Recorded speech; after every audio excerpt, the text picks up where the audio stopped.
அவங்க தூய சக்தி இல்லை சார், ஃப்ராடு சக்தி. கூட்டணி ஆட்சின்னு வந்தா உனக்கு அவன் அடிமை இல்லை, அவங்களுக்கு நீ அடிமையா இருக்க. போன்றவங்க எல்லாம் என்ன புத்தர், காந்தி, சித்தர், ஏசுநாதர் இப்படி வந்திருக்கானுங்க.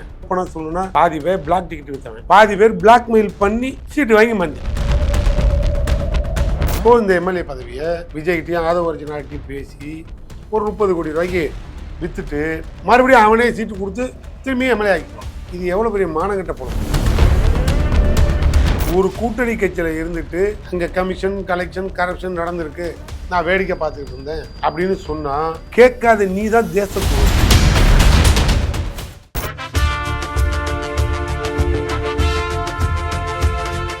எங்கள் தேசம் நேயர்களுக்கு அன்பு வணக்கம். இன்று நம்மோடு திமுகவின் சட்டத்துறை இணைச் செயலாளர் ஐயா சூர்யா வெற்றிகொண்டான் அவர்கள் இணைந்துள்ளார்கள். வணக்கம் ஐயா. வணக்கம் சார். தாவேகா எம்எல்ஏக்களை விலை பேசுகிறது திமுக. 35 கோடி ரூபாய் அளவுக்கு பேரம் பேசுகிறது. எங்களது ஆட்சியை கவிழ்க்க பார்க்கிறது திமுக என்ற குற்றச்சாட்டுகளை எப்படி பார்க்கிறீர்கள்? நீங்க எப்படி பாக்குறீங்க? கிண்டலா பாக்குறீங்களா, சீரியஸா பாக்குறீங்களா? நீங்க எப்படி பாக்குறீங்கன்னு எனக்கு சொல்லுங்க. உங்களுக்கு ஒரு 4 எம்எல்ஏவை நாங்கள் விலைக்கு வாங்கினா எங்களுக்கு ஏதாவது யூஸ் இருக்கணும், எங்களுக்கு ஏதாவது புரோஜனம் இருக்கணும். 10 பைசாவுக்கு புரோஜனம் இல்லைன்னு தெரிஞ்ச பிறகு எவனாவது 10,000 ரூபா கொடுத்து வினையை விலை கொடுத்து வாங்குவானா? இப்போ அங்கே இருக்கிறது எல்லாம் வினையாக இருக்குது. அதை நாங்கள் வாங்கி எங்களுக்கு என்ன யூஸு? இப்போ ஒரு 10 எம்எல்ஏ வந்துட்டால் நாங்கள் ஆட்சிக்கு வந்துடுவோமா? எங்களுக்கு ஏதாவது புரோஜனம் உண்டா? இல்லை என்ன நடக்க போகுது? ஒன்றும் கிடையாது. நாங்கள் 10 எம்எல்ஏ எடுத்தால் அவன் தான் இன்னொரு 10 எம்எல்ஏ ரிசைன் பண்ணிட்டு டெய்லி போயிட்டுருக்கான்.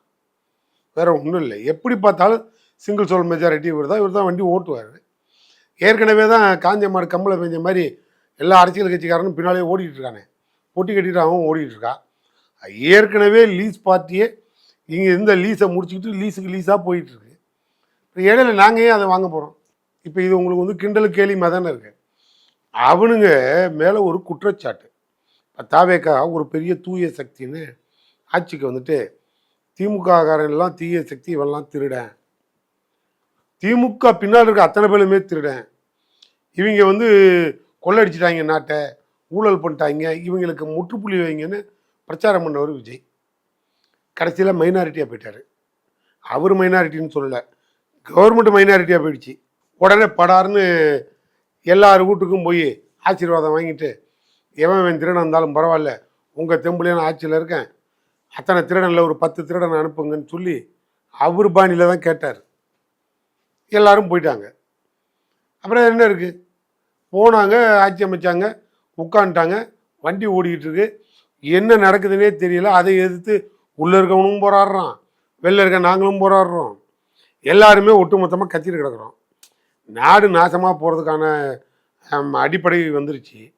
என்ன பண்ணுறதுன்னு எங்களுக்கும் தெரியல, ஆள்ற அவனுக்கும் புரியலை, எதிர்கட்சியாக இருக்க எங்களுக்கும் என்ன இலவுன்னு புரியல. இந்த கண்டிஷனில் அவன் மேலே உள்ள குற்றச்சாட்டு, ஏடிஎம்கேலேருந்து 4 எம்எல்ஏவை ரிசைன் பண்ணி கூட்டு போயிட்டார். ரிசைன் பண்ணுறவன் எல்லாம் எங்கே போகிறான்? எங்ககிட்டே வரான். முன்னால் ஒன்று அள்ளி விட்டாங்க, திமுக அதிமுக கூட்டணி போடுகிறதுன்னு கிளப்பி விட்டது அவங்க தானே. இப்போ நாங்கள் கூட்டணி போடுற மாதிரி இருந்துன்னா அதிமுகவிலேருந்து வர்றவங்களாம் திமுகவுக்கு தானே வரணும். அவன் ஏன் ஒன்று திமுகவுக்கு வரணும்? இல்லைன்னா திமுகவை விட்டுட்டு வெளில போனால் ரிசைன் பண்ணிட்டு போகணும். வர்றவன்லாம் நேராக ரிசைன் பண்ணிட்டு அங்கே போய் ஜாயின் பண்ணுறான். இப்போ இதுலேருந்து என்ன நடக்குது? அந்த ஆள் குதிரை பேரத்தில் ஈடுபட்டு மொத்தமாக போயிட்டாருன்னு எங்கள் எதிர்கட்சி தலைவர் உதயநிதி சட்டசபையிலே பதிவு பண்ணுறாரு. சகோதரி பிரேமலதா சட்டசபையிலே பதிவு பண்ணுறாங்க. என்னன்னு? குதிரை பேரம் நடக்கிறது, முற்றுப்புள்ளி வெயில்ல பதில் சொல்லுன்றாங்க. நீ ஏன் பாய் சாமத்தில் சோபா ஊற்றிக்கிட்டு ஒவ்வொருத்தவங்க கூட போகிற? சோபா விட்ற என்னையா இருக்குது? இது நாங்கள் கேட்குற கேள்வி. உடனே எங்கள்கிட்ட இருந்தாலே கேட்குறாங்க, எங்களை பார்த்து சோபான்னு சொல்லாமான்னு. ஏன் சோபா வருது? சோபாவுக்கு நாளை இவர் போகிறாரு. இதெல்லாம் நாங்கள் ஒரு கேள்வியாக வச்சோம். உனக்கு அது இல்லை அப்படி இப்படின்னு சொல்லிட்டு போ. குதிரை பேரம் நடந்ததா இல்லையான்னு 100 சேனல் டிபேட்டே நடத்துது.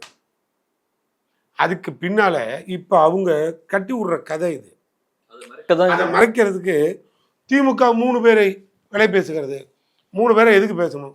நாங்கள் பேசுறது முடிவு மட்டும்னா 35 பேரை 40 பேரை பேசிட்டு போகிறோம், நாங்களே தூக்கிட்டு போகிறோம். என்ன ஆகிட போகுது? நீ எத்தனை நாளைக்கு எங்கள் வண்டி ஓட்டிட போகிற? போன்றவங்க எல்லாம் என்ன புத்தர், காந்தி, சித்தர், ஏசுநாதர் இப்படி வந்திருக்கானுங்க. எல்லாமே எனக்கு தெரிஞ்சு நான் இன்னும் ஓப்பனாக சொல்லணுன்னா பாதி பேர் பிளாக் டிக்கெட் விற்றவன் மந்திரி, பாதி பேர் பிளாக்மெயில் பண்ணி சீட்டு வாங்கி மந்திரி. இவ்வளோதான். எங்கள் கூட்டணியிலேருந்து போனவெல்லாம் பிளாக்மெயில் பண்ணி தானே போனது. நாங்கள் இந்த கோரிக்கை தானே வைக்க முடியும். தமிழ்நாடு ஃபுல்லாக கோச்சம் போடுறோம். ஒருத்தன் கூட கேட்கலையே. போதை மந்திரி ஒருத்தன் போதையை மாத்திரையை பயன்படுத்துகிறான்னு சொல்லிட்டு நாங்கள் தமிழ்நாடு ஃபுல்லாக கோச்சம் போடுறோம். ஒருத்தனும் கேட்கல. யார் இப்போ கேட்குற இடத்துல இருக்கா சொல்லுங்கள். அப்படின்னா என்ன ஆச்சுன்னா, கூட்டணி ஆட்சின்னு வந்தால் அவன் தம்பில் நீ ஆட்சியில் இருந்தீங்கன்னா அவனுக்கு நீ அடிமையாக இருக்க. உனக்கு அவன் அடிமை இல்லை, அவங்களுக்கு நீ அடிமையாக இருக்க. அதை தான் முத்தரசன் இந்திய தேசிய கம்யூனிஸ்ட் கட்சி தலைவர் முன்னால் சொன்னார். நான் இக்கரைக்கு அக்கறை பச்சைன்னு சொல்லி ஒரு 15 ஆடு ஓடி இருக்கு, பார்த்துட்டு திரும்பி வந்துடும், அதனால் இதெல்லாம் ஆடு அப்படி தான் போயிருக்குன்னாரு. அப்போனா இதுலேருந்து முடிவு பண்ணிக்கோங்க. அவங்க குதிரை பேரத்தை மறைக்க நம்மளை கூப்பிட்டு இப்படி சும்மா பேச்சுவார்த்தை நடத்துகிறாங்க. பெரிய இஷ்யூ இல்லை அது. தங்களை தூய சக்தி என்று கூறிக்கொண்ட தாவேகா அதிமுகவில் இருக்க ஊழல் பேர்வழிகளை எல்லாம் உள்ள இழுத்து போட்டிருக்காங்க. இதை எப்படி பார்க்குறீங்க? நான் தான் உங்களுக்கு முன்னாலேயே சொல்லிட்டேன், அவங்க தூய சக்தி இல்லைன்ட்டேன். அவங்க தூய சக்தி இல்லை சார், ஃப்ராடு சக்தி. ஒட்டு மொத்தமாக ஃப்ராடுலன்ட்டு ஃப்ராடு. இப்போ பாருங்கள், சமீபத்தில் கூட நான் திரும்பி சொல்லுவேன், நான் சவால் விடுறேன், அதிமுகவிலேருந்து வர்ற இத்தனை பேர் திமுகவோட கூட்டணி சேர்கிறார் என்று பேச்சுவார்த்தை வந்தவுடன் எடப்பாடியிடம் சண்டை போட்டுக்கொண்டு அத்தனை பேரும் வெளில போய் அதே கடைசி வரைக்கும் சொல்ல வேண்டியதான். நீ வெளில போகிறவன் அதை சொல்லணுமா இல்லையா? இப்போ கரூர் எம்ஆர் பாஸ்கர் என்ன சொல்லியிருக்காரு, வெளில வரும்போது என்ன பேசினார், எனக்கு கடன் தொல்லை அதிகமாக இருக்குங்க, அதனால் நான் ராஜினாமா பண்ணிட்டேன். பேட்டி கொடுத்துருக்காரா இல்லையா? கடன் தொல்லைன்னாரு. இப்போ நான் திரும்பி கேட்குறேன், கடன் கொடுத்தவனுக்கெல்லாம் நீ பணம் கொடுக்கணுமா இல்லை எம்எல்ஏ பதவி கொடுக்கணுமா? இப்போ எம்எல்ஏ பதவி யார்கிட்ட வித்த? ஓப்பனாகவே நீ தான் சொன்ன. இதுதான் அங்கே நடக்கிறது. எடப்பாடியை நம்பி 10 பைசா பிரயோஜனம் இல்லை. ஸோ இந்த எம்எல்ஏ பதவியை விஜய்கிட்டையும் ஆதவ அர்ஜுனாகிட்டையும் பேசி ஒரு 30 கோடி ரூபாய்க்கு விற்றுட்டு பணத்தை வாங்கி கடன் அடைச்சிட்டு அவங்ககிட்டயே போயிட்டோம்னா மறுபடியும் அவனே சீட்டு கொடுத்து திரும்பியும் எம்எல்ஏ ஆக்கிக்குவான். இது எவ்வளோ பெரிய மானங்கட்ட பொழப்பு. இதெல்லாம் அரசியல். இது வரைக்கும் நம்ம அரசியலை பார்த்துருக்கோமா? ஒரு யோக்கியனை அதில் காட்ட முடியுமா? இதில் வேறு அதிமுககாரன் போகிறான்னு சொன்னால் இப்போ எதுக்கு போகிறான்னு உங்களுக்கு தெரியுதா? இன்றைக்கி ஒருத்தர் போயிருக்காரு, யார்? விராலிமலை விஜயபாஸ்கர். அமோக ஓட்டில் ஜெயிச்சவர். அவர் மக்கள் நாயகன் மாதிரி அங்கே காட்சி அளிப்பார். இப்போ எந்த மூஞ்சி வச்சுட்டு பேச்சு போயிருக்காரு? ஒன்றுமே கிடையாது, ஒரே மிரட்டல். பிரபுன்னு மைன்ஸ் அமைச்சர். மைன்ஸுக்கெல்லாம் நான் வரவா இல்லை நீ இங்கே வரியானார். அவசரப்படாதீங்க, நீங்கள் எங்கள் மைன்ஸுக்கெல்லாம் வர வேண்டாம், என்னோடய குவாரி சொத்து பத்தெல்லாம் தோடாதீங்க, நானே நீங்கள் கூப்பிட்ற இடத்துக்கு வந்துடுறேன்ட்டு வடிவேல் எப்படி வந்த சைக்கிளில் ஏறி உட்காந்து போவான், அந்த மாதிரி இந்த விஜயபாஸ்கர் நீங்கள் எல்லோரும் இங்கே வாங்க, பெரிய நிகழ்ச்சி நடத்துகிறேன், வந்து நில்லுங்க, உங்கள் முன்னாலேயே சரண்டர் ஆயிடுறேன்னு. இன்றைக்கி விராலிமலை விஜயபாஸ்கர் சரண்டர். என்ன எதிர்பார்க்குறீங்க? நீங்களாம் பெரிய மனுஷனுங்களா? போகிற ஒருத்தனாவது எடப்பாடி திமுகவுடன் சேருவதாக சொன்னார், அது தப்பு. புரட்சி தலைவரோட என்ன அலைகளை இவர் எதுக்குறாரு? ஒருத்தன் பேட்டி கொடுத்துருக்கான்னு சொல்லுங்கள். அடுத்த ராத்திரி 25 பேரை கொண்டு போய் சிவி சண்முகம் வீட்டில் போய் சால்வை போட்டார். எடப்பாடியை விட்டார், சிவி சண்முகத்தை வீட்டில் போய் சால்வை போட்டார். இவங்க தூய சக்தியா? சிவி சண்முகத்தை போய் பார்க்குறவங்கெல்லாம் தூய சக்தியா? அதை முதல்ல சொல்லு எனக்கு. நீங்கள் அதுக்கு விளக்கம் கொடு. அவன் பகல்லையே பைத்தியக்கார மாதிரி தண்ணி அடிச்சுட்டு திட்டிகிட்டு இருப்பான் இருந்தாலும். இருந்தாலும் பாய் சாமத்தில் போய் சோபாவை கொடுத்துட்டு பார்க்குறான் இருந்தாலும். அப்போ இவங்க தூய சக்தி? அது என்டையர் டீமும் ஃப்ராடு சக்தி. அதனால் அதை அந்த சப்ஜெக்டை தூக்கிடுங்க. இப்போ அதிமுககாரன் போகிறான் அவங்க வேலையே அதான் சார். புரியுதா? பாதி பேர் எல்லாம் அங்கே என்ன அரசியல்வாதியா? நீங்கள் எங்கிட்ட இருந்த கூட்டணி எல்லாம் சேர்ந்து அங்கே போகிறோன்னு வசனம் பேசுகிறாங்க. அரசியல் கட்சியான்னு அவங்க ஒரு ரசிகர் மன்றம் அதான் உள்ளே வந்தாங்க. முன்னே நான் சொன்ன மாதிரி கட் அவுட்டுக்கு பால் ஊற்றினவெல்லாம் பெத்த தாய்க்கும் பொண்டாட்டிக்கும் பால்டாயில் ஊற்றினவன் அவன்லாம் இன்றைக்கி மந்திரி ஆகிட்டான். ஏதோ ஒரு அதிர்ஷ்டம். இழிச்சவன் என் தமிழன். எவன் வேணாலும் ஏறி நிற்கலாம். உழைக்கிறவனை தூக்கி ரோட்டில் போட்டுருவான், நடிக்கிறவங்க கையில் ஒப்படைச்சிருவான். இது நாசமாக போன சமுதாயம். அதனால் இது என்னைக்கு திருந்துதோ அன்னைக்கு தான் நாடு திருந்தும். கூட்டணி கட்சிகள் இல்லாமல் திமுக தனிமைப்படுத்தப்பட்டுள்ளதா? கூட்டணியே வேண்டாங்கிற குரலும் திமுகக்குள்ளே எழுந்திருக்கு. கூட்டணி இல்லாமல் வெற்றி சாத்தியம் தானா? சரி, எங்களை பொறுத்த மட்டும் சார், தூக்கம் வந்த மாதிரி நாங்கள்லாம் உட்காந்துருக்கோன்னு பாதி பேர் எங்கள்கிட்ட பேசுகிறோம். நாங்கள் ஏதாவது எதிர்த்து கேட்டோம்னா தோல்வி துக்கத்தில் முன்னாள் முதல்வர் தவிக்கிறாருன்றான். தூக்கங்கிறது தூங்குறதுக்கான தூக்க மாத்திரை இல்லை சார். எங்களை பொறுத்த மட்டும் உணர்ச்சிகளை உசுப்பேத்துற ஊக்க மாத்திரை. தூக்க மாத்திரை இல்லை, ஊக்க மாத்திரை. அதனால் நாங்கள் வந்து எதிர்கட்சியாக இருந்தோம்னா இந்தியாவே எங்களை திரும்பி பார்க்கும். ஆளுங்கட்சி ஆனோம்னா லோக்கலில் தமிழ்நாட்டு மக்கள் கூட தான் சுற்றிட்டு இருப்போம். இப்போ எதிர்கட்சி ஒட்டுமொத்த வேலையும் ஒரு உழுக்கிட்டு உட்காந்துருப்போம். பட்டணை தட்டுறதுக்குள்ள 10 நிமிஷத்தில் போதை மந்திரி ரோட்டுக்கு வந்துட்டான். புரியுதா இல்லையா? சந்து புந்து வரைக்கும் நீ போதை குருட அந்த ஆட்சி இந்த கட்சி அப்படின்னு ப்ரூவ் பண்ணுற இடத்துல நாங்கள் கொண்டு வந்து வச்சுட்டோம். இவ்வளோ பெரிய பலம் வாய்ந்த ஒரு கட்சி, நாங்கள் ஏன் வந்து கூட்டணியில் இருக்கிற தியாகிகளை பற்றி கவலைப்படணும்? இந்த தியாகிகளை நம்பி நாங்கள் திமுக வச்சுருந்தோமா? இதில் போன அத்தனை பேருமே ஒரு 5 வருஷம் 6 வருஷத்துக்கு ஒரு தாட்டி இவங்க கட்சி ஆரம்பித்ததை லீஸு கூடுறதுக்கு தான். யோசிச்சு பாரு. இப்போ இவங்களாம் எங்களுடைய பர்மனெண்ட்டாக இருந்தாளா? யாராவது ஒரு ஆளை யோக்கியன்னு சொல்லுங்கள். நான் அப்புறம் நீங்கள் நானும் பேசி முடிவு பண்ணிக்குவோம். பர்மனெண்ட்டாக எங்களுடைய வந்த ஆள் இருக்குன்னு சொல்லுங்கள். அதுக்கு அவன் கட்சியை வச்சுருக்க வேண்டாம், எங்களோடய சேர்ந்துருக்கலாம். அவங்கள பொறுத்த மட்டும் இல்லை, லீஸ் பார்ட்டி 6 மாதத்துக்கு 6 வருஷத்துக்கு ஒரு கட்சியில் இருப்பாங்க. அடுத்து 10 வருஷம் ஒரு கட்சியில் இருப்பாங்க. லீஸ் பீரியட் முடிஞ்சோடனே இன்னொரு கட்சிக்கு லீஸுக்கு போயிடுவாங்க. சவர சீமான சொல்லுங்கள், அது ஒரு அரசியல் கட்சி. நீ என்ன வேணாலும் ஆடுறா, நான் கடைசி வரைக்கும் நிற்பேன்டா, நான் ஒரு போராளிடா, விடுதலைக்கான போராட்டத்தை நான் நடத்துகிறேன். என் தேசம் விடுதலை அடைந்து விட்டாலும் அண்டை தேசம் அடிமையாக இருந்தால் அது என் தாய் தேசம் என்று சொல்லி அங்கேயும் போய் போராடுவேன்டா அப்படின்னு சொல்கிற இடத்துல ஒரு சீமான் இருக்கார். ஏன் இத்தனை அயோக்கிய புல போனார் இந்த சீமா போனார? அப்போ இருந்து உங்களுக்கு தெரியலையா? யார் இங்கே தலைவர்கள் இருக்கா? கண்ணியமான தலைவர்கள் யாரும் இல்லை. அப்படி பார்த்தா இப்போ கோபால்சாமி ரொம்ப வெளியில் வந்து நுணுக்கமாக சொல்கிறார், எங்களை திமுக 4 சீட்டு கொடுத்து நசுக்க பார்த்தது. என் பாணியில் சொல்லணும்னு சொன்னால், இதெல்லாம் அடக்கம் பண்ணதுக்கப்புறம் ஆப்ரேஷன் பண்ண பாடி அரசியலில், இதெல்லாம் அரசியல்லே பாடியான கேஸு. இதை கூட பார்லிமெண்ட்டுக்கு அனுப்பின தலைவன் மு.க. ஸ்டாலின் தான். இல்லைன்னு சொல்ல முடியுமா? நீ எதுக்கு உன் வரலாறுங்க வாரிசு ஒழிகன்னு சொல்லிட்டு தானே வெளியில் போனேன். இப்போ வாரிசுக்காகவே கட்சி நடத்துறதில்ல. நீ எல்லாம் தமிழ்நாட்டில் ஒரு பெரிய மனுஷனா? ஒரே பஸ்ஸில் பொதுக்குழு, ஒரு வேனில் செயற்குழு, இவ்வளோதான் கட்சியோட ஸ்ட்ரென்த்து. இதுக்கு ஒரு பெரிய மனுஷன் போர் வாள். இப்போ எங்கே பிடிக்கிட்டு போயிடுச்சு? வால் ஒரு பக்கம் இருக்குது, கேடயம் ஒரு பக்கம் இருக்குது. இவ்வளோதான் இவங்க அரசியல் கட்சி. அதில் இவங்கெல்லாம் ஒரு தலைவர்கள்னு நாங்கள் கன்சிடர் பண்ணல. கம்யூனிஸ்ட் கட்சியை சொல்லுங்கள், வெளியிலேருந்து ஆதரவு தருவோம் சொல்லிட்டு போனாங்க. இந்த மரியாதையோட வெளில இருந்து ஆதரவு தரேன்னு இருக்காங்க. நீ என்ன வேணாலும் பண்ணிக்கோ, நீ மந்திரியோட ஐக்கிய எனக்கு ஒன்றும் அவசியம் இல்லை. முத்தரசன் சொன்னார் பாருங்க, அதுதான் பதில். இக்கரைக்கு அக்கறை பச்சைன்னு ஆடு போயிருக்குன்னாரு பாருங்க.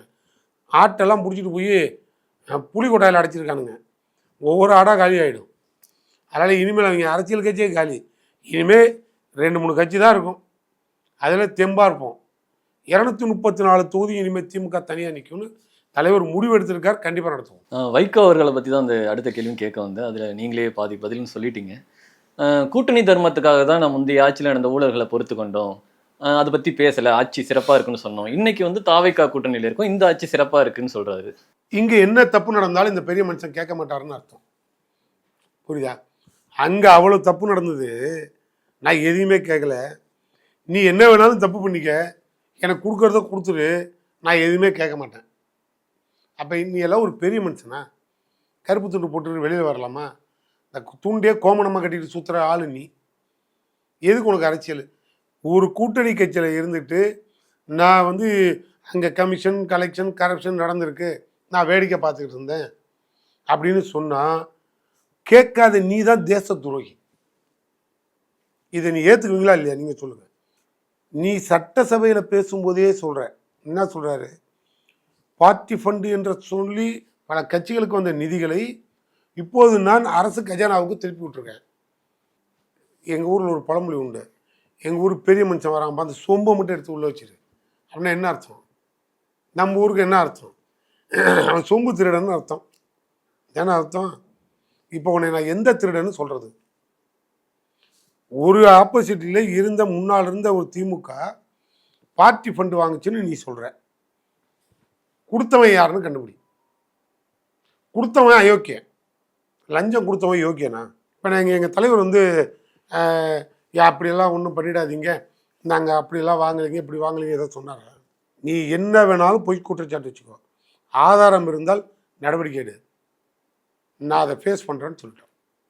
அப்படி பார்த்தா 1க்கு 4 பேர் வெளியில் வந்து இவர் இவ்வளோ வாங்கியிருக்கிறார், நாங்கள் வந்து கொடுத்தோம், ஸ்கூலுக்கு வந்து கொடுத்தோம், ரினிவலுக்கு கொடுத்தோம், என்ஓசிக்கு கொடுத்தோம், கான்ட்ராக்டுக்கு கொடுத்தோம், நீ எல்லாம் கொடுத்தோம் ரைட்டு, கொடுத்தவங்களாம் எதுக்கடா கொடுத்தீங்க? என்ன ஃப்ரீயாக வச்சுருக்கோம்? ஃப்ரீயாக பெனாயில் பாட்டில் விற்றுக்கிட்டு இருந்தோம், நீ கொடுத்துட்டு ஆளுக்கு ஒரு பெனாயில் பாட்டில் வாங்கிட்டு போனீங்க. கொடுத்த அத்தனை பயிலும் நான் இன்றைக்கி ஓப்பனாக சொல்கிறேன் சார். இவன் வெளியில் வந்து ஒருத்தன் பேட்டி கொடுக்குறான்னு சொன்னால் அவன் 1ஆம் நம்பர் ஃப்ராடு. கொடுத்தவன் வெளிப்படையாக அந்த தேசத்தில் வந்து நான் லஞ்சம் கொடுத்துட்டு தமிழ்நாட்டில் இத்தனை லைசன்ஸ் வாங்கியிருக்கேன்னு சொன்னான் பார், அத்தனை லைசன்ஸை கேன்சல் பண்ணு. வந்தானுவோ துணிச்சலாக பேட்டி கொடுக்குறாங்க, போன கவர்மெண்ட்டில் நான் அவ்வளோ லஞ்சம் கொடுத்து இவ்வளோ வேலை எடுத்தேன்ப்பா, இவ்வளோ கான்ட்ராக்ட் எடுத்தேன், இவ்வளோ பார்ட்டி ஃபண்டு கொடுத்தேன், இவ்வளோ என்ஓசி வாங்கினேன், என் காலேஜே என்ஓசி ஃப்ரீயாக கொடுக்கலப்பா, இவ்வளோ பணம் கொடுத்து வாங்கிட்டேன், ஒரு பையன் எட்டி பார்க்கல, எனக்கு வேணாலும் இடிஞ்சு விழுந்துடும். இப்படியெல்லாம் ஒரு காலேஜ் கரஸ்பாண்டன்ட் வெளில பேட்டி கொடுக்குறானுவோ அவங்கள தூக்கி உள்ளே போடுறதுக்கு யோகியதை இல்லை. அதிகாரிகளும் உடந்தையாக இருந்திருக்கான். அத்தனை அயோக்கிய பள்ளியும் பிடின்னு தானே நாங்களே சொல்கிறோம். நீ யோக்கியம் இருந்தால் பிடிக்கணும். இவர் நாங்கள் பார்ட்டி ஃபண்டை வாங்கினோமா, இவர் அந்த ஃபண்டெல்லாம் இப்போ அரசு கஜானாவுக்கு திருப்பிட்டாரான். இவங்க கவர்மெண்ட்டு ஒயிட்டில் லஞ்சம் வாங்குற ஒரே ஒரு கவர்மெண்ட்டு இவனோ கவர்மெண்ட்டு தான். இனி யார் லஞ்சம் கொடுத்தாலும் அரசாங்கத்திட்டே கொடுத்துட்டு அப்படியே வாங்கிட்டு போயிடலாம். இவர் லஞ்சத்தை ஒழிக்க வந்தவர். அதன் பேரில் எந்த நடவடிக்கையும் எடுக்க மாட்டாங்க. ஆனால் அந்த செய்திகளை மட்டும் கசிய விடுறதுக்கு என்ன நோக்கம் இருக்கும்? திமுகவை அசிங்கப்படுத்தணும், முன்னாள் முதல்வர் கொடுத்துருந்த திட்டங்களை மறக்கடிக்கணும், முன்னாள் முதல்வரோட நடவடிக்கைகளை கொச்சைப்படுத்தணும், இவ்வளோதான். வேறு என்ன செய்ய முடியும்? போதையை ஒழிக்கிறேன்னு நீ பசனம் பேசுனீங்கல்ல, கஞ்சாவை தவிர தமிழ்நாட்டில் எதுவும் முளையாது, மீதி எல்லாமே இம்போர்ட்டட் ஐட்டம் தான். ப்ரௌன் சுகர் அப்படின்னு எதுவாக இருந்தாலும் இந்த ஐட்டம் எல்லாம் ஒன்றிய அரசு வெளியிலேருந்து அதர் கண்ட்ரிலேருந்து அப்படி தான் உள்ளே வரும். வியாபாரம் பண்ணுறவனே பிஜேபிக்காரன், அதை முழுக்க பயன்படுத்திட்டு அனுபவித்தவங்களாம் தாவேக்காரன். இது என்ன இல்லைன்னு சொல்கிறேன். ஒரு நடிகர் ரசிகர் பண்ணுறான், அந்த நடிகர் விஜயோட வரலாறு எடுத்து ஏதாவது புத்தகம் எழுதுவோமா? நீங்கள் சொல்லுங்கள், ஒரு வரலாறு எடுத்து புத்தகம் எழுத முடியுமா? எம்ஜிஆரோட ஒப்பிடுறாங்க, கலைஞரோட ஒப்பிடுறாங்க, காமராஜரோட ஒப்பிடுறாங்க, நேரோட ஒப்பிட்டுட்டாங்க. கடைசியாக நேருக்கிட்டே போயிட்டானுங்க. விஜய் மாமானு கொண்டு ஸ்கூலில் காட்டுறானுங்க. படிப்பா, எனக்கு ஒன்றும் பிரச்சனை இல்லை, தாராளமாக படி. என்ன படிப்ப?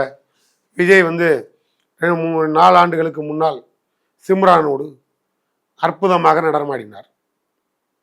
இடுப்பை பிடித்தார், கட்டி பிடித்தார், காலை தூக்கினார், கையை தூக்கினார், உருண்டார், பிறண்டார். எழுதுவோம் வரலாறுல, போடுவோம் வரலாறு போடு. அத்தனை பேரும் ஓட்டு போட்ட அத்தனை பேரும் போய் அவன் பிள்ளைக்கு அதை சொல்லிக் கொடு. நான் சொல்கிறேன் சார், சொல்லிக் கொடு. இத்தனை சிகரெட்டு குடித்தார், இவ்வளோ தண்ணி அடித்தார், இவ்வளோ டான்ஸ் ஆடினார், இத்தனை பேரை துப்பாக்கியால் சுட்டார், இத்தனை பேரை கத்தியால் வெட்டினார். இதெல்லாம் விஜயோட வரலாறு சினிமாவில். அதை அப்படியே புத்தகத்தில் எழுத சொல்லு. அங்கே போய் விஜய் படத்தை காட்டி காட்டி பிள்ளைங்கள்ட்ட போய், யார் தெரியுமா, நேரு மாமா இருந்தார்ல, இது விஜய் மாமா, பார்த்துக்கோ, அதை பார்த்துக்கோ, இந்த பிள்ளைங்களை காட்டி காட்டி. அப்போ இதுக்கெல்லாம் அர்த்தம் என்ன? இந்தியா முழுக்க வீழ்ந்து கொண்டிருந்த காங்கிரஸையும் கம்யூனிஸ்டையும் தாங்கி பிடித்தது திமுக. இந்தியா முழுக்க 50 எம்பிக்கள் வென்றபோது கூட 10 எம்பிக்களை தமிழ்நாட்டில் வென்று கொடுத்தது திமுக. கேரளாவில் இல்லாத அளவுக்கு கூட இங்கே 4 எம்பிக்களை வென்று கொடுத்தது. அதன் விளைவைத்தான் இன்றைக்கு திமுக அனுபவிக்கிறதா? கூடாத நட்பு கேடாய் முடிந்ததா? கொஞ்சம் நெஞ்ச பாவம்லாம் நாங்கள் செய்யலை சார். இந்த விஷயத்தில் நாங்களே ஒத்துக்கிறோம். ஏன்னா பேய்க்கு வந்து பிசாசிட்ட மாட்டின கதையா, இவங்களால தான் நாங்கள் திமுக ஆதி காலத்திலேருந்து அவ்வளோ வேதனையாக அனுபவித்தோம். யார்? 50 வருஷத்துக்கு முன்னாலே அடக்கம் பண்ண காங்கிரஸால் தான் நாங்கள் தான் அனுபவித்தோம். மிசா எமர்ஜென்சி, எங்கள் அப்பன் கூட 1 வருஷம் உள்ள இருந்தாள், புரியுதா இல்லையா? அவ்வளோ பேர் மிஸ்ஸாவில் 10 பேர் செத்து போனான். பாதி குடும்பம் சூசைட் பண்ணிக்கிச்சு, ஏன்னா சோத்துக்கு வழி இல்லாமல் பாதி பேர் செத்துட்டான். அன்றைக்கெல்லாம் யாருக்குமே சோத்துக்கு வழி கிடையாது. கலைஞர் எங்கள் குடும்பத்தில் ஒரு 200 ரூபா அனுப்புனார். அப்படி அனுப்பி அதில் வளர்ந்த உடம்பு தான் இதெல்லாம். அந்த உணர்வோடு நாங்கள் இது வரைக்கும் இருக்கோம். அதில் பாதி அந்த மாதிரி இருந்த தியாகிகள்லாம் இன்றைக்கி உணர்வோடு இருக்கான். இடையில வந்தவன் தான் எழுச்சி போட்டான், கட்சியை காட்டி கொடுத்துட்டான், அது வேறு விஷயம். அப்படி ஒரு எமர்ஜென்சி வந்தபோது யாரால் வந்து இந்த காங்கிரஸ் பிள்ளைகளால் வந்தது. அதுக்கு பின்னால் நேரு மகளே அவர்கள் நிலையான ஆட்சி தரணும், தேசத்தை பாதுகாக்கணுங்கிறதுக்காக இவங்க வேணும்ன்ட்டு. அன்றைக்கே காந்தி சொன்னார் காங்கிரஸை கலைச்சிருக்கடான்னாரு. அன்றைக்கே கலைச்சிருந்தானோன்னு அந்த நாடு உருப்பிட்டுருக்கோம். 38 ராஜாஜி மொழியை திணிச்சார். அன்னைக்கு நாங்கள் மொழி இந்தி திணிப்பை என்றுமே எதிர்ப்போம். அன்னைக்கு அடியோட ஒழிப்போன்னு சொல்லியிருக்கணும். இந்திக்காரனைக்கு வரக்கூடாது, இந்தியே இருக்கக்கூடாது, அழிப்போண்டான்னு சொல்லியிருக்கணும். ஆனால் எங்கள் தலைவர் இந்தி திணிப்பை என்று எதிர்ப்போன்னு சொல்லிட்டார். படிக்கிறவன் படி, ஆனால் திணிக்கிறவனை திணிக்காத, அந்த ஒன்றுக்கா அந்த வரி அப்படி சொல்லிட்டார். அதனோட விளைவு இந்திக்காரன் பாதி பேர் இங்கே உயிரோடு இருக்கான். இந்தி இன்னமும் தமிழ்நாட்டில் உயிரோடு இருக்கு. ஏன்னா அன்றைக்கி அது அழிஞ்சிருக்கும், வரியில் வந்து வித்தியாசம் அது. ஆனால் அன்னைக்கு மொழிபோர்த்தியாகின்னு பல தமிழர்கள் செத்ததுக்கு காரணம் யார்? இதே காங்கிரஸ் காரணம். செத்தவங்களாம் யார்? நம்ம ஆளுங்க. அதுவும் போச்சா. அதுக்கு பின்னால் ராஜீவ் காந்தியை இங்கே கூட்டிகிட்டு வந்து எவனோ வேட்டு விட்டு கடைசியில் பார்த்தா திமுக காரன்னு சொல்லி ஒட்டுமொத்தமாக எங்கள் கதையை முடிச்சானுவோம். இலங்கைக்கு இராணுவத்தை அனுப்பின அந்த தியாகி யார்? காங்கிரஸ். நாங்கள் இருந்தோங்கிறான். நாங்கள் தான் உண்ணாவிரதம் இருந்தோம் ஐயா. எங்கள் தலைவர் போய் உண்ணாவிரதம் தானே இருந்தார். டெசோன்னு ஒன்றை வச்சுட்டு ஊர் முழுக்க நாங்கள் தானே கத்திட்டு கிடந்தோம், பேசிட்டு கிடந்தோம். அன்றைக்கி யாரும் இல்லைன்னு சொல்லியே. அன்றைக்கி நாங்கள் இதே அண்ணன் சீமானியும் நாங்கள் ஒதுக்கலையே. அவரையும் கூப்பிட்டு இந்த பிரச்சனையில் எல்லோரும் ஒன்றா தானே இருந்தோம். அன்றைக்கி இருந்த கோபால்சாமியில் ஆரம்பித்து ஒட்டுமொத்த கட்சிகளும் ஒன்றா தானே கூப்பிட்டு மீட்டிங் நடத்தணும்.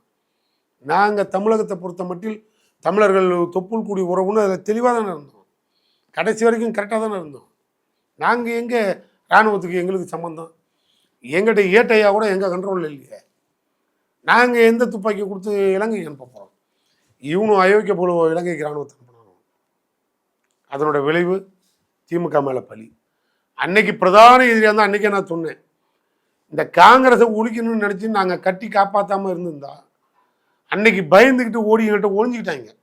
யாருக்கு பயந்துட்டுனா, அன்னைக்கு பிரபாகரனோட பிள்ளைங்கன்னு சொன்ன சீமானோட கட்சி தொண்டர்களுக்கு பயந்துட்டு வந்து காங்கிரஸ் எங்கள்கிட்ட அடைக்கிற மாட்டான். இல்லைனா அவரோட கொள்கை கோட்பாடே இது ஒன்று தான். அவர் பேச்சு எடுத்து எங்கே வேணாலும் பாரு, ஓப்பனில் சொல்லியிருப்பார். நான் பல டிவியில் பேட்டியே கொடுத்துருக்கேன். நாங்கள் மட்டும் காப்பாற்றணுன்னா அன்னைக்கே அடக்கம் பண்ணியிருப்பார் சீமா காங்கிரஸ்ன்னு பகிரங்கமாக சொல்லியிருக்கேன். எல்லா டிவிலையும் சொல்லியிருக்கேன். யோசிக்கவே கிடையாது. காரணம் அது உண்மை. நாங்கள் அதை காப்பாற்றணும். பயந்துட்டு வந்து ஒளிஞ்சானுவோம். இன்னைய வரைக்கும் உறுப்பு இல்லை, அது வேறு விஷயம். நாங்களாம் அவங்கள வளர விடாமல் பார்த்துக்கிட்டோம். ஏன்னா இவனை வளர்ந்தானுன்னா நாட்டுக்கே ஆபத்து. அதனால் அப்படியே தான் வச்சுருந்தோம். இதை நாங்கள் ஓப்பனாக தான் நான் சொல்கிறேன், மாற்றுக்கிறதுக்கு இல்லை. இவ்வளவும் நாங்கள் தான் செஞ்சோம். அப்புறம் நாங்கள் பண்ண பாவத்துக்கு பரிகாரம் தேடணும்ல. இப்போ அதனால எங்களுக்கே துரோகம் மட்டும் வெளில போட்டானுவோம். ஆமை பூந்த வீடும் அமினா பூந்த வீடும் உருப்படாதுமா. காங்கிரஸுக்கு தான் அது பொருந்தோம், கோபால்சாமிக்கு பொருந்தோம். கவலையே படாதீங்க, விரைவில் அங்கே அடைக்கல் பண்ணிவிடுவானுவோம், அங்கே அடக்கம் பண்ணிவிடுவானுவோம். அதனால் நாங்கள் அதை பற்றி யோசிக்கலை. காங்கிரஸை இந்த ரெண்டு தேசிய கட்சியோட பார்வையும் ஒன்றா தான் இருக்கும். பிஜேபி நாங்கள் ஒரு விளக்கு கேட்டால் நீட்டில் கொடுக்க மாட்டேன்னு சொல்லுவான். எத்தனை பேர் செத்தாலும் நான் தரமாட்டேம்மா. காங்கிரஸ் நான் மற்ற ஸ்டேட்டுக்கெல்லாம் பயன்படுத்திக்கிறேன், உனக்கு விளக்கு கொடுத்துட்றேம்மா. மொத்தம் திட்டத்தை ரத்து பண்ண மாட்டான், நமக்கு விளக்கு கொடுத்துருவான். பிடிக்கலன்னா திணிக்க மாட்டான் காங்கிரஸ். அது நாங்கள் வச்சு செஞ்சோம். அதனால் அப்படியே காப்பாற்றிட்டு இருந்தோம். ரெண்டு தேசிய கட்சியுமே இங்கே வந்து தமிழகத்தை வந்து புறக்கணிக்கும், வளரக்கூடாது. காரணம், தமிழர்கள்னாலே இந்த தேசிய கட்சிகளுக்கு பிடிக்காது. நல்லா யோசிச்சு பாருங்கள். அதுக்கு தான் நான் சொல்கிறேன், தமிழ் தேசமே இருக்கட்டும்ன்றேன். அந்த அளவுக்கு நம்மளை ஒதுக்கி அப்படியே கடல் பார்டரில் சேர்த்து விட்ருவான். கொஞ்சம் ஏமாந்தோன்னு வச்சுக்க, அப்படியே சிலோனில் சேர்த்து விட்ருவானுங்க நம்மளை. அந்த அளவுக்கு நம்மளை அப்படியே ஒதுக்கி வச்சுருக்கானுங்க. நிர்மலா சீதாராமன் அப்படியே நிதியமைச்சர்பாங்க. நாங்கள் வந்து இந்தியா வந்து ஒரு தாய் தேசம். இப்போ எங்களுக்கு மட்டும் என்ன, தாய் தேசம்தான் இந்தியா. நீங்கள் ஒரு நிதியமைச்சர், எந்த பெத்த தாயாவது ஒரு பிள்ளைக்கு பால், இன்னொரு பிள்ளைக்கு பால் டாயில் ஊற்றுவாளா? இந்த பிஜேபி இந்த அம்மா தமிழ்நாட்டுக்கு மட்டும், தமிழனுக்கு மட்டும் பால் டாயில் ஊற்றும். அந்த அம்மாவுக்கு பிரச்சனை இது இல்லை. அர்ச்சனை தட்டில் காசு போடுறதா, உண்டியலில் போடுறதா? உண்டியலில் போட்டால் அது அரசாங்கத்துக்கு போடும், தட்டில் போட்டிங்கன்னா சொந்தக்காரனுக்கு வந்துடும். அதனால் நீ தட்டில் போடுங்கன்னு பரிந்துரை பண்ணிட்டு போகுது. இதுதான் தேசிய கட்சியோட பார்வைகள். சட்டப்பேரவையில் அமைச்சர் வன்னியரசு வந்து மோடின்னு பேசுறதுக்கு வாயை திறக்கிறாரு. உடனே சபாநாயகர் வந்து பேசக்கூடாதுன்னு சொல்லி தடை செய்கிறாரு. பாஜகவை பார்த்து பயப்படுதா தாவேக அரசு? என்னைக்கு தான் துணிச்சலாக பேசியிருக்காங்க? பயப்படுதான்னு கேட்குறீங்களே, என்னைக்காவது துணிச்சலாக பேசியிருக்காங்களா? இது வரைக்கும் பிரச்சாரம் பண்ண ஒரு நாள் பிஜேபியை பற்றி எதாவது பேசியிருப்பாங்களா? பிஜேபியோட கொள்கை தெரியுமா? பிஜேபியோட பாலிசி தெரியுமா? அந்த பாலிசிக்கு எகென்ஸ்டாக நாங்கள் எங்கள் கொள்கை எதிரினீங்க. முதல்ல அவன் கொள்கையே என்னன்னு உனக்கு தெரியாது. அப்புறம் உனக்கு எங்கே தம்பி கொள்கை இருக்குது? ஓன் கொள்கை தான் என்ன, அதை சொல்லு. ஓன் கொள்கையே கட் அவுட்டு கலாச்சாரம். இன்னும் சொல்ல போனால் இவரெல்லாம் கலாச்சார சீரழிவு. நடிகர் விஜயெல்லாம் கலாச்சார சீரழிவு. தமிழ் கலாச்சாரம் கெட்டதுக்கே இவங்க தான் காரணம். ஒரு பொண்ணு ஓப்பனில் பேசுது தமிழ்நாட்டில், இது மாதிரிலாம் என்னைக்கா பேசுமா? பப்ளிக்கில் சொல்லுது, ஆமாண்டா நான் எங்கள் அண்ணனுக்கு தங்கச்சியாக இருப்பேன், இருந்துட்டு போ. எங்கள் அண்ணனுக்கு என் தம்பிக்கு அக்காவாக இருப்பேன், இருந்துட்டு போ. அவருக்கு பொண்டாட்டின்னா நான் பொண்டாட்டியாக கூட இருப்பேன். என்னைக்கா பேசி பார்த்துருமா? அந்த அளவுக்கு நீ ஒரு பொண்ணை இறங்கி நின்று பேசுது. அப்போ எவ்வளோ கலாச்சார சீரழிவு. இதெல்லாம் நாடு உருப்புறதுக்கு அது கிடையாது. பட் அவங்க கொள்கை என்னன்னாது இந்த பிஜேபிக்கு இவங்களுக்கு தெரியுமா? இந்த குரூப்புக்கு ஆர்எஸ்எஸ்ன்னு ஒருத்தன் உயிரோடு இருக்கிறது இவங்களுக்கு தெரியுமா? நேற்று ஆரம்பிச்சிருக்க கட்சிக்கு ஆர்எஸ்எஸ்ன்னு ஒன்று இந்தியாவில் இருக்குது அப்படிங்கிறது தெரியுமா? ஆள்றது மோடின்னு தான் இவங்களுக்கு தெரியும். மோடி கிடையாது சார், ஆள்றது ஆர்எஸ்எஸ். இந்தியாவை ஆள்ற கட்சி ஆர்எஸ்எஸ். அந்த இவங்களுக்கு தெரியுமா? பாலிசி தெரியுமா? பிஜேபியோட பாலிசி என்ன? நாங்கள் அதை எதுக்காமல் இருந்திருந்தா இந்த விஜய் இருந்திருக்க மாட்டார் சார். பகிரங்கமாக சொல்கிறோம். திமுக மட்டும் சிறுபான்மையை காப்பாற்றணும்னு என்னோட முதல் எதிரி நீ தாண்டான்னு சொன்னதனோட விளைவு சிறுபான்மை சிறுபான்மை சிறுபான்மைன்னு. பிஜேபியோட கொள்கை என்ன சார்? இந்த நாட்டில் முஸ்லீம் இருக்கக்கூடாது, கிறிஸ்டின் இருக்கக்கூடாது, இந்த 2 பேரும் இருக்கக்கூடாது. நாங்கள் பார்த்தோம், இந்த 2 பேரும் எங்கே இருப்பான், நீ இருக்கக்கூடாது. இது எங்கள் கொள்கை. அதனால தான் நாங்கள் ரோட்டில் நிற்கிறோம். அவங்க ரொம்ப உச்சத்தில் நிற்கிறாங்க. இப்போ இந்த கொள்கை என்னன்னு இவங்களுக்கு தெரியுமா? நாங்கள் இவங்களை காப்பாற்ற தான் சார் மோடியை ஏற்றுக்கணும். ஆர்எஸ்எஸ் மோடியை எங்களை இந்து மத வெறியன்னு சொன்னான். நாங்கள் எங்களை இந்து மத வெறியன்னா, ஆமாண்டா மதத்து மேலே வெறி இருந்தால் வெறியன் தான்.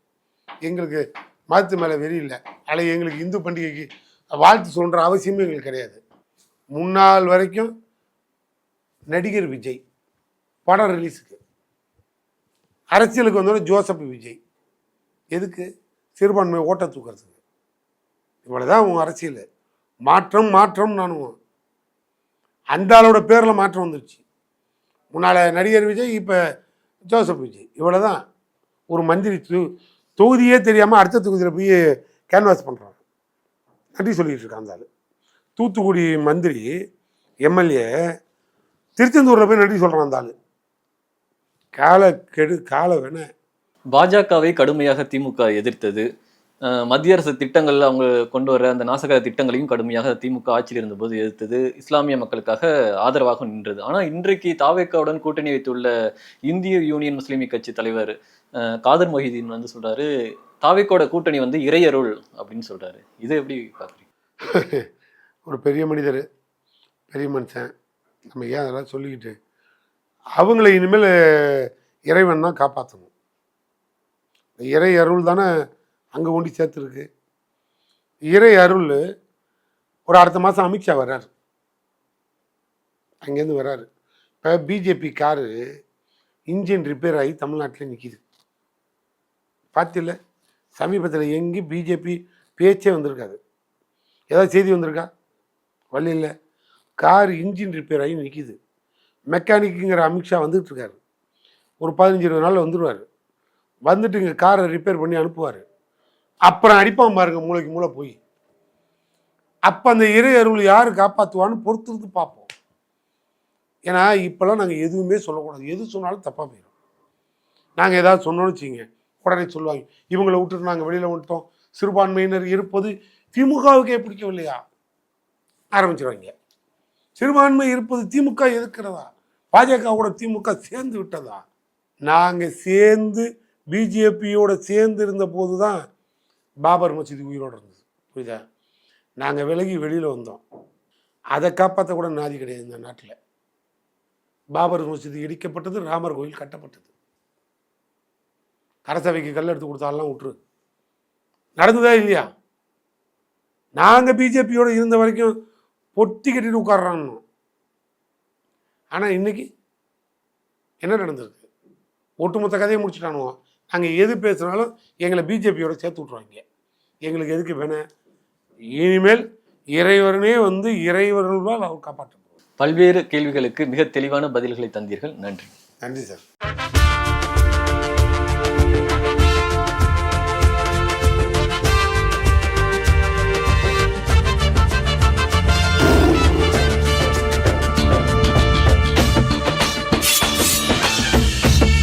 எங்கள் தேசம் ஓர் இனத்தின் பெருங்கனவு.